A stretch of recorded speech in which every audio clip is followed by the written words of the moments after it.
హిమాచల్ ప్రదేశ్లోని బిలాస్పూర్లో ఘోర ప్రమాదం జరిగింది. టూరిస్ట్ బస్సుపై కొండచెరువులు విరిగిపడ్డాయి. ఈ ఘటనలో 15 మంది ప్రాణాలు కోల్పోయినట్లు తెలుస్తుంది. పలువురు బురదలో చిక్కుకున్నట్లు సమాచారం. ప్రస్తుతం సహాయక చర్యలు కొనసాగుతున్నాయి. ఇదే అంశానికి సంబంధించి పూర్తి సమాచారం మా ప్రతినిధి ఆర్కే అందిస్తారు. ఆర్కే. రాజేందర్, ఈ రోజు చూసుకున్నట్టుగా అయితే హిమాచల్ ప్రదేశ్ లోని బిలాస్పూర్ లో ఘోర ప్రమాదం జరిగింది. టూరిస్ట్ బస్ పై ఈ మట్టి కొండ చర్యలు ఇరుగుపడ్డాయి. దీంతో 15 మంది మృతి చెందారు, చాలా మంది గాయపడ్డారు. గత కొద్ది రోజుల నుంచి కురుస్తున్న కంటిన్యూస్ వర్షాల వల్ల అక్కడ కొండ చర్యలు విరిగిపడినట్లు సమాచారం అందుతోంది. మరి ఈ నేపథ్యంలో ఇక్కడ సహాయక చర్యలు ప్రారంభించారు. ఆంధ్రప్రదేశ్ ముఖ్యమంత్రి ఈ అధికారులను ఆదేశించారు. తాజా పరిస్థితిని ఎప్పటికప్పుడు తెలుసుకుంటున్నారు. తాజా పరిస్థితిపై కేంద్ర హోంశాఖ, రక్షణ శాఖ కూడా వివరాలు సీఎం అడిగి వివరాలు తెప్పించుకున్నారు. మరి ఎంత మృతుల సంఖ్య మరింత పెరిగే అవకాశం అయితే ఉంది. టూరిస్టులు చాలా మంది ఉండడం వల్ల వీళ్ళు ఎక్కడి నుంచి వచ్చారు, ఎవరెవరు చనిపోయిన దానికి సంబంధించి మరింత సమాచారం కావాల్సి ఉంది. మరి ప్రస్తుతం అయితే యుద్ధ ప్రాతిపదికన సహాయక చర్యలు కొనసాగుతున్నాయి. ఆర్మీ రంగంలోకి దిగి మొత్తం పరిస్థితిని సమీక్షిస్తుంది. దాదాపుగా అక్కడ చాలా చోట్ల కొండ చర్యలు విడిపడ్డాయి. హిమాచల్ ప్రదేశ్ లో ఇది సర్వసాధారణంగా ప్రతిసారి వర్షాల టైంలో జరుగుతుంది. ఈసారి వర్షాలు ఎక్కువగా ఉన్న నేపథ్యంలో ఈ అక్టోబర్ వరకు కూడా కొండ చర్యలు పడుతూనే ఉన్నాయి. మరి ఈ నేపథ్యంలో తాజా పరిస్థితిని ముఖ్యమంత్రి సమీక్షిస్తున్నారు. అధికారులతో సహాయక చర్యలు కొనసాగుతున్నాయి. Right, thank you RK.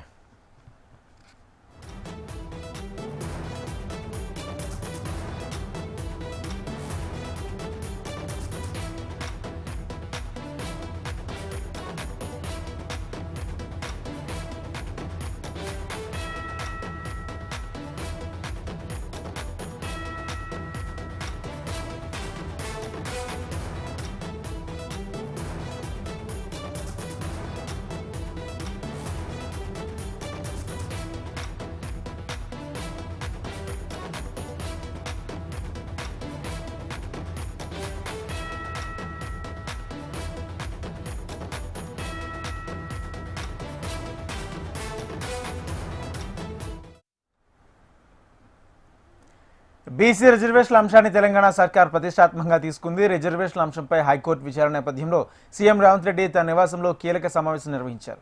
ఈ సమావేశానికి డిప్యూటీ సీఎం భట్టి విక్రమార్క, రాష్ట్ర కాంగ్రెస్ వ్యవహారాల ఇన్ఛార్జి మీనాక్షి నటరాజన్, పీసీసీ అధ్యక్షుడు మహేష్ కుమార్ గౌడ్, మంత్రులు ఉత్తమ్ కుమార్ రెడ్డి, పొన్నం ప్రభాకర్, వాకిటి శ్రీహరి హాజరయ్యారు. మంత్రులతో హైకోర్టులో అనుసరించాల్సిన వ్యూహాలు, వాదనలపై చర్చించారు సీఎం. అంతకుముందు లాయర్ అభిషేక్ మను సింఘుతో ఫోన్లో మాట్లాడిన సీఎం రేవంత్ తెలంగాణ ప్రభుత్వం తరపున వాదించాలని కోరారు.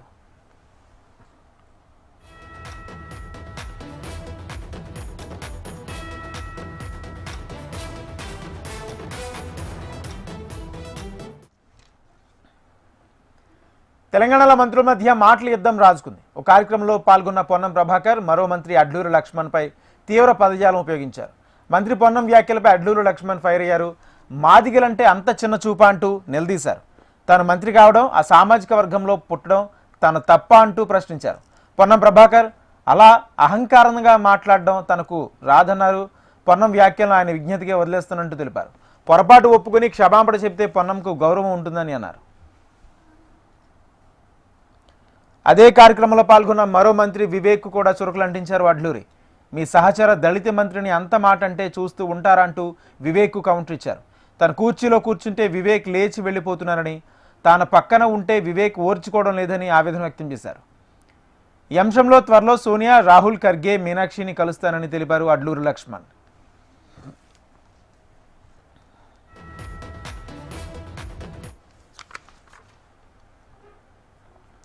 మంత్రి పొన్నం ప్రభాకర్, మంత్రి అడ్లూరు లక్ష్మణ్పై చేసిన కామెంట్స్ కాంగ్రెస్లో తుఫాన్ సృష్టించాయి. మంత్రి పొన్నం మాట తోలడం తనను తీవ్రంగా కలిసివేసిందని మంత్రి అడ్లూరు లక్ష్మణ్ హెచ్ఎంటీవీతో అన్నారు. మంత్రులు పొన్నం, వివేక్ ఫోన్ చేసి తనతో మాట్లాడి ఉంటే పరిస్థితి ఎక్కడ దాకా వచ్చేది కాదన్నారు. తనకు క్షమాపణ చెప్పకపోయినా చింతిస్తున్నామంటే సరిపోయేదన్నారు. దీనిపై బుధవారం మాట్లాడతానని టీపీసీసీ చీఫ్ మహేష్ కుమార్ గౌడ్ అన్నారని, తనకు మద్దతుగా నిలిచిన దళిత సంఘాలకు ధన్యవాదాలు చెప్తున్నామంటూ మంత్రి అడ్లూరు లక్ష్మణ్ తెలియజేశారు. అయితే పూర్తి సమాచారం అడ్లూరు లక్ష్మణ్తో మా కరీంనగర్ ప్రతినిధి Gopalakrishna face to face.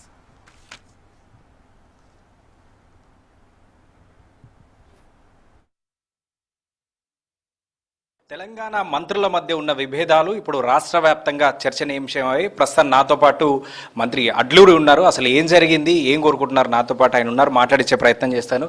Sir, ఏంటి మీకు మద్దతుగా చాలా మంది రోడ్లు ఎక్కుతున్నారు, మంత్రి పున్నంకి వ్యతిరేకంగా ఆందోళన చేశారు, దిష్టి బొమ్మలు కూడా దహనం చేశారు. అసలు ఏం కోరుకుంటున్నారు? మా సహచర మిత్రుడు గౌరవ మంత్రి ప్రభాకర్ గారి గురించి నిరసన కాదు, ఇది మా వర్గానికి సంబంధించినటువంటి ఆ వర్గం నుంచి ప్రాతినిధ్యం చేస్తున్నటువంటి మంత్రిగా ఆ మైక్ల మీద సాక్ష్యంతో మాట్లాడినటువంటి ఒక మాట ఏది ఉందో ఆ మాట మీద మా వాళ్ళ మనోభావాలు అంటే వ్యక్తిగతంగా నాకు ఎంతో బాధతో ఉన్నప్పటికీ కాంగ్రెస్ పార్టీ కార్యకర్తగా ఈరోజు ఈ స్థాయికి రాష్ట్ర కేబినెట్ మంత్రిగా ఉన్నా.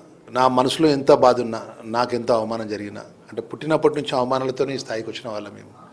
మాకు అవమానాలను కొత్త కాదు, కానీ ఈరోజు ఈ స్థాయికి వచ్చిన తర్వాత కూడా అవమానపడుతున్నాం అనేది ఇంకో బాధపడుకుంటూ మా రాష్ట్రంలో ఉన్నటువంటి అన్ని వర్గాలకు సంబంధించిన మా వాళ్ళంతా కూడా వారి యొక్క అభిప్రాయం నిరసన రూపంగా తెలియజేయడం జరిగింది. ఏదైనా కూడా ఈ సంఘటన విషయంలో పట్ల వెంటనే ప్రభాకర్ అన్న గారు కానీ డాక్టర్ వివేక్ గారు కానీ ఫోన్ చేసి అయిపోయింది అనుకోకుండా జరిగింది అనేటువంటి సంఘటన అని చెప్పి అంటారని అనుకున్నాను. కానీ ఇక్కడ కూడా వాళ్ళు ఏమంటున్నారు, మాకు సంబంధం లేదని మాట్లాడారు. కానీ సాక్ష్యం అది మీరు మాట్లాడింది మీడియా ముంగట, సుమారు 50 మంది విలేకరుల ముంగట, సుమారు 30 మైక్లు ఉన్నాయి, మైక్రోఫోన్ ఉంది. మాట్లాడిన సందర్భం అంశం కూడా అది బాధాకరం. ఏదేమైనా కూడా గౌరవ ముఖ్యమంత్రి వర్యులు, గౌరవ పిసిసి అధ్యక్షుడు ఇన్ఛార్జ్ జగన్శెట్టి గారు వారు జోక్యం చేసుకున్నారు. మా మంత్రులంతా కూడా పెద్దలు శ్రీధర్ బాబు గారు కానీ, పెద్దలు ఉత్తమ్ కుమార్ రెడ్డి గారు కానీ, బట్టి విక్రమార్క గారు కానీ, అదేవిధంగా మా మంత్రులంతా కూడా మా ముఖ్యమంత్రి గారు ఆదేశాలు ఇవ్వడం జరిగింది. రేపు పిసిసి అధ్యక్షులు గారు ఇంట్లో కూర్చొని ఈ ఇష్యూను మేము ఒక మెట్టు దిగైనా కూడా పార్టీ లైన్ కట్టుబడి ఉంటా అని చెప్పి నేను మనవి చేస్తున్నా. ఏదైనా కూడా ప్రభాకర్ గారి యోగమును మంత్రిగా డాక్టర్ వివేక్ గారి విజ్ఞతకు వదిలిపెడుతున్నాను నేను. అంటే ఈ పాత గతంలో ఉన్నటువంటి విభేదాలు ఏవైనా దీనిపై రిఫ్లెక్ట్ అయ్యి అనుకోవచ్చా?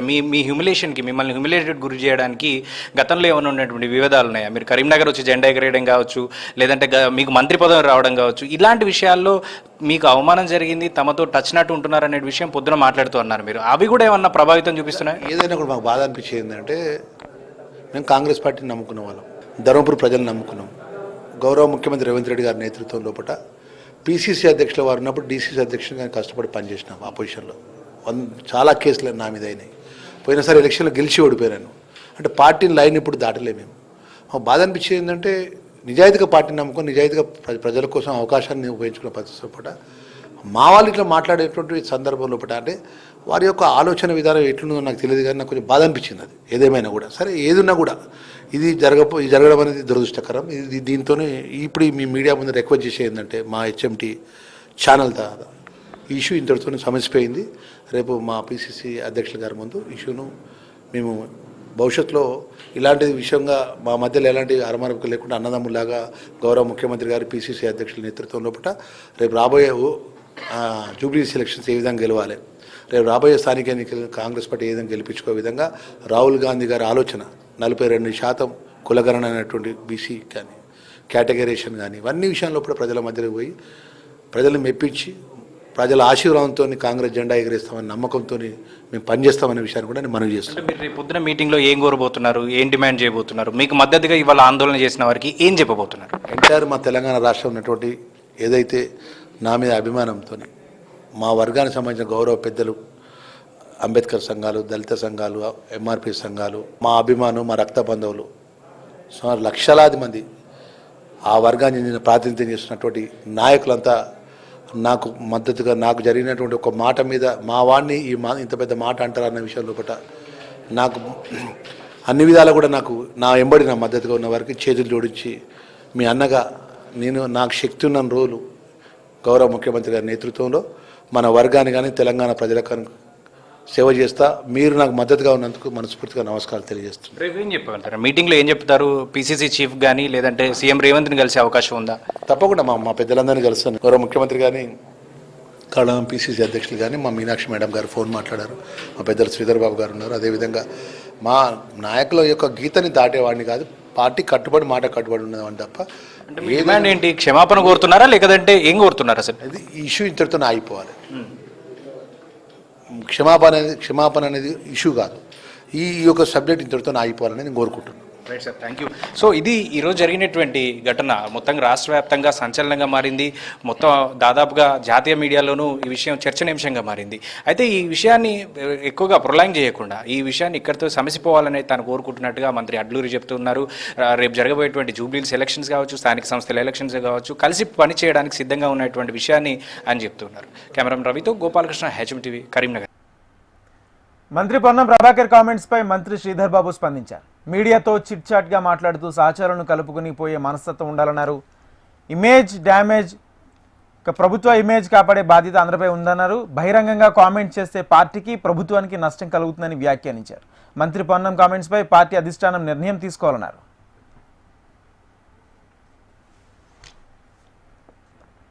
టీపీసీసీ చీఫ్ మహేష్ కుమార్ గౌడ్తో దళిత ఎమ్మెల్యేలు సమావేశమయ్యారు. మంత్రి అడ్లూరి లక్ష్మణ్ను తమ వ్యాఖ్యలతో మంత్రి పొన్నం అవమానించారని ఎపిసోడ్పై చర్చించారు. ఈ విషయంపై ఇప్పటికే మంత్రి పొన్నం అడ్లూరి లక్ష్మణ్లతో మాట్లాడారని, సమస్య సద్దుమణిగిందని చెప్పుకొచ్చారు. రేపు మరోసారి ఇద్దరు మంత్రులను పిలిచి మాట్లాడుతున్నట్లు పీసీసీ చీఫ్ మహేష్ కుమార్ గౌడ్ వివరించారు. మహేష్ కుమార్ను కలిసిన వారిలో కవంపల్లి సత్యనారాయణ, వేముల వీరేశం, షామ్యూల్, లక్ష్మీకాంత్, కాళీ యాదయ్యలు ఉన్నారు.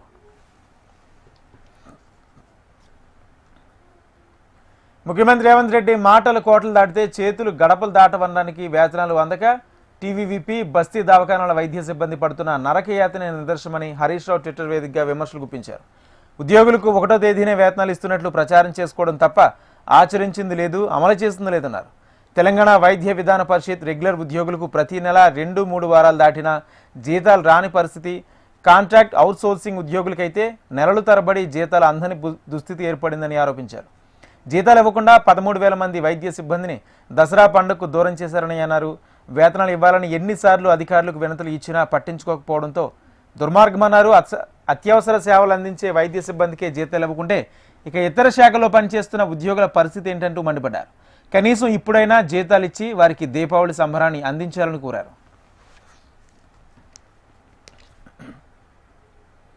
కాళేశ్వరం కమిషన్ నివేదికపై దాఖలైన పిటిషన్లపై విచారణను తెలంగాణ హైకోర్టు నవంబర్ 12కు వాయిదా వేసింది. కౌంటర్ దాఖలకు రాష్ట్ర ప్రభుత్వం సమయం కోరింది. ప్రభుత్వం కౌంటర్ దాఖలు చేసిన తర్వాత రిప్లే కౌంటర్ దాఖలు చేయాలని మాజీ సీఎం కేసీఆర్, మాజీ మంత్రి హరీష్ రావు, ఎస్కే జోషి, స్మితా సబర్వాల్కు హైకోర్టు ఆదేశాలు జారీ చేసింది. మధ్యంతర ఉత్తర్వులను నవంబర్ 12 వరకు పొడిగించింది. తెలంగాణ టీడీపీ నేతలతో అధినేత చంద్రబాబు సమావేశమయ్యారు. ఉండవల్లి క్యాంప్ కార్యాలయంలో పార్టీ నేతలతో సమావేశమైన చంద్రబాబు జూబ్లీహిల్స్ ఉప ఎన్నికలపై చర్చించారు. ఉప ఎన్నికలు అనుసరించాల్సిన వ్యూహాలపై దిశానిర్దేశం చేశారు. బీజేపీ తరపున అభ్యర్థి బరిలోకి దిగనుండడంతో కూటమి అభ్యర్థి గెలుపుకు కృషి చేయాలని నేతలకు సూచించారు. తెలంగాణ స్థానిక ఎన్నికలపైన సీఎం చంద్రబాబు చర్చించినట్లు సమాచారం. నంద్యాల జిల్లా ప్రముఖ పుణ్యక్షేత్రమైన శ్రీశైలం బ్రహ్మరాంబ మల్లికార్జున స్వామి అమ్మవార్లను ఏపీ బీజేపీ చీఫ్ మాధవ్ దర్శించుకున్నారు. నెల 16న భారతదేశ ప్రధాని నరేంద్ర మోడీ శ్రీశైలంలో పర్యటించుకున్నారు. ఆయన పర్యటన శ్రీశైలం పర్యాటక అభివృద్ధికి ఉపయోగపడుతుందని మాధవ్ తెలిపారు. ప్రధాని పర్యటించే శివాజీ స్ఫూర్తి కేంద్రాన్ని ఎంపీ బైరెడ్డి శబరి, కలెక్టర్ రాజకుమారి, ఆలయ ఈవో శ్రీనివాసరావు కలిసి సందర్శించారు. ఇక మోదీ పర్యటన ఆంధ్ర ప్రాంతానికి ప్రజలకు వరమని అన్నారు. కేంద్ర రాష్ట్ర ప్రభుత్వాలు మోదీ పర్యటనను ప్రతిష్టాత్మకంగా తీసుకొని అధికార యంత్రాంగం అంతా ఏర్పాట్లలో నిమగ్నమైపోయాయని తెలిపారు. శ్రీశైల క్షేత్ర అభివృద్ధికి గతంలో ప్రసాదం స్కీమ్ కింద 49 కోట్లు మంజూరు చేశారని, మోదీ ఆధ్వర్యంలో శ్రీశైలం మరింత అభివృద్ధి చెందుతుందని ఆశాభావం వ్యక్తం చేశారు.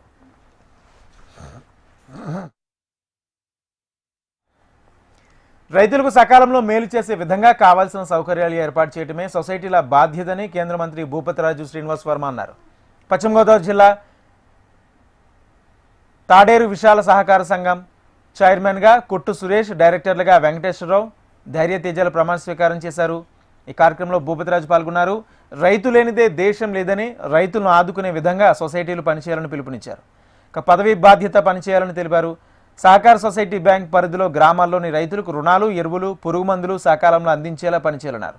సొసైటీ అభివృద్ధికి కేంద్ర రాష్ట్రాల నుంచి ఎలాంటి అవసరం ఉన్నా సహకారం అందిస్తామని తెలిపారు.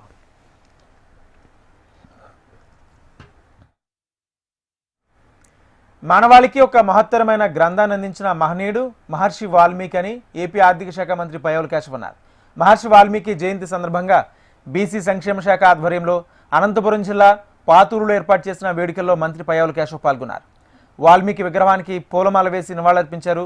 వాల్మీకిల ప్రధాన డిమాండ్ అయిన ఎస్టీ జాబితాలో చేర్చే అంశాన్ని శాసనసభలో ప్రతిపాదించి ఢిల్లీకి పంపించామన్నారు. గత ప్రభుత్వం వాల్మీకి రిజర్వేషన్ల పట్ల నిర్లక్ష్యం చేస్తుందన్న విషయాన్ని గుర్తు చేసుకోవాలన్నారు. బీసీలను రాజ్యాంగంలో విస్తృతంగా చేసిన ఘనత తెలుగుదేశం పార్టీకి దక్కుతుందన్నారు. వేటతో జీవించేటువంటి పరిస్థితుల దగ్గర ఉన్నటువంటి ఆనాటి పరిస్థితుల్లో అక్కడి నుంచి రామాయణాన్ని రచించేటువంటి ఒక మహనీయుడిగా ఆయన మారడం అనేటువంటిది కష్టంతో ఇష్టంతో మనిషి సాధించలేనిది లేదు అనేటువంటిది చూపించగలిగినటువంటి మహనీయుడు, మానవాళికి ఒక మహత్తరమైనటువంటి గ్రంథాన్ని అందించినటువంటి మహానుభావుడు. ఇక ఆయన వారసులుగా ఈ రోజు చెప్పుకోబడుతున్నటువంటి వాల్మీకి, రాయలసీమ ప్రాంతంలో బోయ కులస్తులుగా పిలువబడేటువంటి అనేక మందికి ప్రభుత్వాలు వచ్చిన తర్వాత ఈ బోయ వాల్మీకి కులాల ప్రధాన డిమాండ్ గా ఉన్నటువంటి ఎస్టీ రిజర్వేషన్లలో చేర్చాలి అనేటువంటి డిమాండ్ ని గతంలోనే ఒక డీటెయిల్డ్ స్టడీ చేసి దీని మీద శాసనసభను తీర్మానం చేసి ఆ తర్వాత ఢిల్లీకి పంపించడం జరిగింది. తదనంతరం వచ్చినటువంటి ప్రభుత్వాలు వాటి మీద నిర్లక్ష్యం, అసంపూర్తితో కూడినటువంటి నివేదికలు ఇవ్వడం వల్ల దానిలో తీవ్రమైనటువంటి జాప్యం జరిగింది అన్నటువంటి విషయాన్ని కూడా ఈ సందర్భంగా మనం గుర్తు చేసుకోవాలి.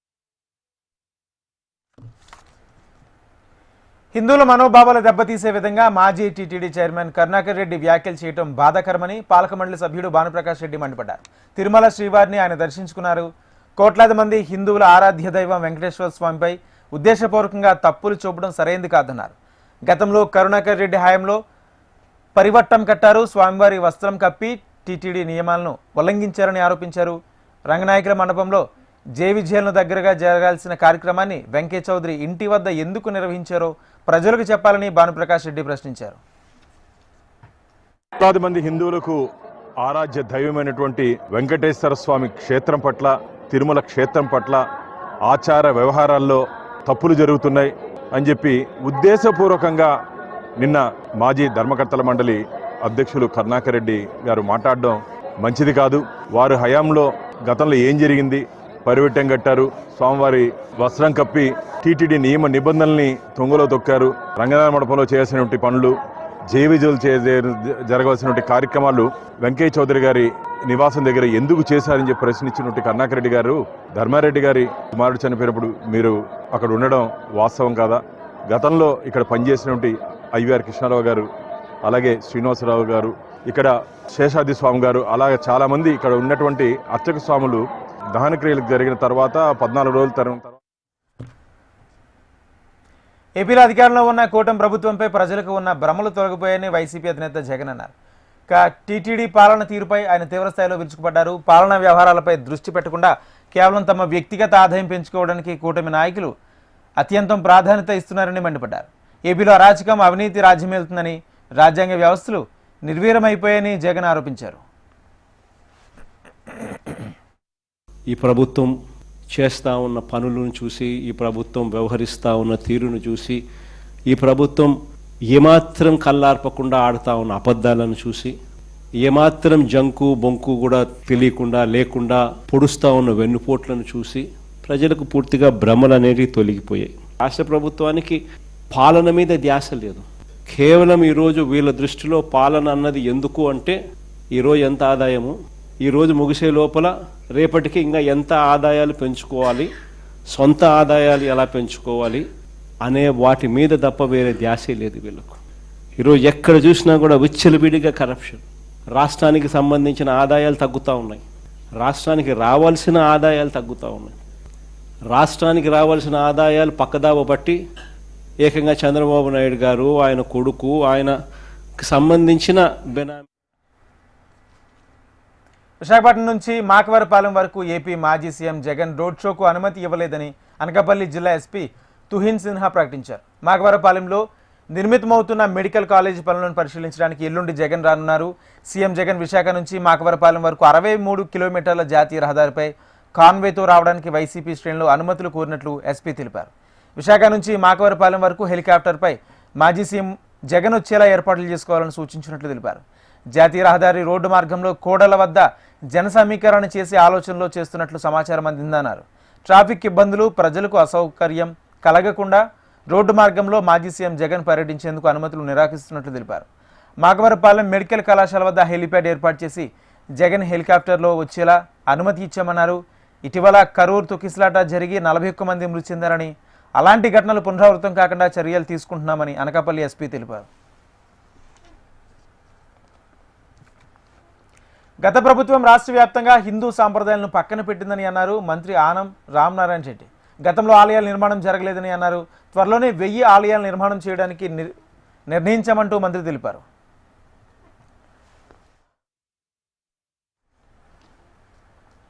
పైడితల్లి అమ్మవారి పండుగలో రాజకీయాలు దుర్మార్గాల గురించి మాట్లాడకూడదన్నారు ఎమ్మెల్సీ బొత్స.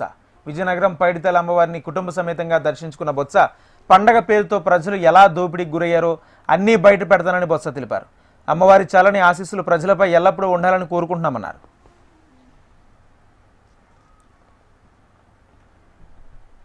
ఏపీ శాసనమండలి బొత్స సత్యనారాయణ కూతురులో ప్రమాదం తప్పింది. పైడితల్లి అమ్మవారి సినిమాలను ఉత్సవానికి బొత్స దంపతులు వెళ్లారు. అక్కడ ఏర్పాటు చేసిన వేదికపై కూర్చున్నారు.